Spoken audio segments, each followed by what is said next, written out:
When Jesus had spoken these words, he went out with his disciples across the brook Kidron, where there was a garden, which he and his disciples entered. Now Judas, who betrayed him, also knew the place, for Jesus often met there with his disciples. So Judas, having procured a band of soldiers and some officers from the chief priests and the Pharisees, went there with lanterns and torches and weapons.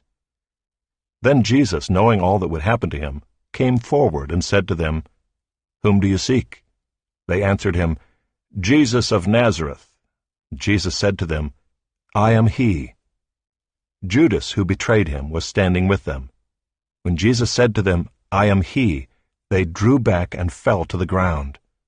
So he asked them again, "Whom do you seek?" And they said, "Jesus of Nazareth." Jesus answered, "I told you that I am he. So if you seek me, let these men go." This was to fulfill the word that he had spoken, "Of those whom you gave me, I have lost not one." Then Simon Peter, having a sword, drew it and struck the high priest's servant, and cut off his right ear. The servant's name was Malchus. So Jesus said to Peter, "Put your sword into its sheath. Shall I not drink the cup that the Father has given me?" So the band of soldiers and their captain and the officers of the Jews arrested Jesus and bound him. First they led him to Annas, for he was the father-in-law of Caiaphas, who was high priest that year. It was Caiaphas who had advised the Jews that it would be expedient that one man should die for the people. Simon Peter followed Jesus, and so did another disciple. Since that disciple was known to the high priest, he entered with Jesus into the courtyard of the high priest. But Peter stood outside at the door.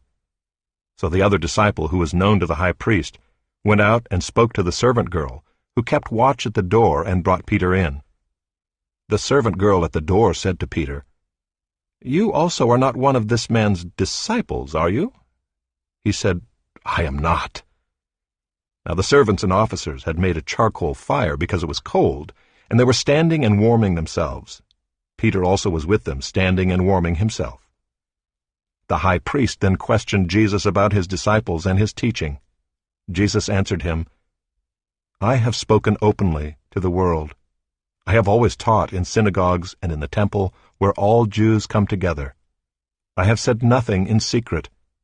Why do you ask me? Ask those who have heard me what I said to them. They know what I said." When he had said these things, one of the officers standing by struck Jesus with his hand, saying, "Is that how you answer the high priest?" Jesus answered him, "If what I said is wrong, bear witness about the wrong. But if what I said is right, why do you strike me?" Annas then sent him bound to Caiaphas the high priest.